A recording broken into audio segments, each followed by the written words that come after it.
Luka Elzner, včerajšnja tekma proti Mariboru je odpadla zaradi vremenskih razmer in razmočenega igrišča, verjetno tudi z vaše strani pravilna odločitev. Ja, jaz mislim, da si ta tekma zasluži prave pogoje in da bo to dejansko spektakel, kot smo ga vsi pričakovali.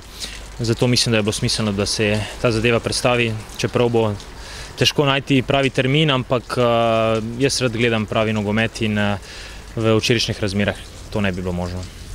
Kljub vsemu Maribor je imel težko tekmo v četrtek, vi ste imeli cel teden časa, mogoče bi vseeno vam bolj pasalo, da bi tekma bila odigrana? Ja, mogoče res, po drugi strani pa ima Maribor non-stop zapolnjene termine in zelo težek koledar, tako da mislim, da tudi naslednji termin, v katerem bomo odigrali to tekmo, ne bo nič lažje za njih, če ne bo še celo težje. Tako da v tem smislu mislim, da nismo nič izgubili. Kako ste se vi in trenerski štab prilagodili tej odpovedi, verjetno tudi sprememba nadaljnega dela?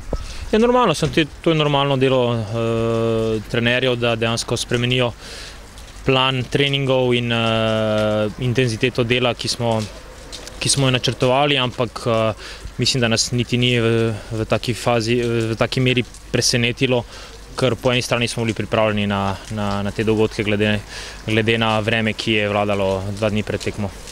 Sledi gostovanje v Velenju, verjetno zelo pomembna tekma za vas Velenjčanom, letos ne gre in so pri dnu lestvice. Ja, zdaj pa gledamo tudi mi iz tega vidika, da dejansko je prvenstvo že kar dobro v toku in da ekipe zdaj že krvavo potrebujejo pike, še posebej te ekipe, ki so proti dnu lestvice, in da bodo take tekme vse težje, še posebej na njihovem štadionu, tako da se pripravljamo na izredno težko tekmo, zato bodo tudi treningi v to smer nekako funkcionirali ta teden in velik poudarek bomo dali na psihološko pripravo na to tekmo. Prišel je tudi mraz, tudi to zahteva od trenerjev morda kaj sprememb?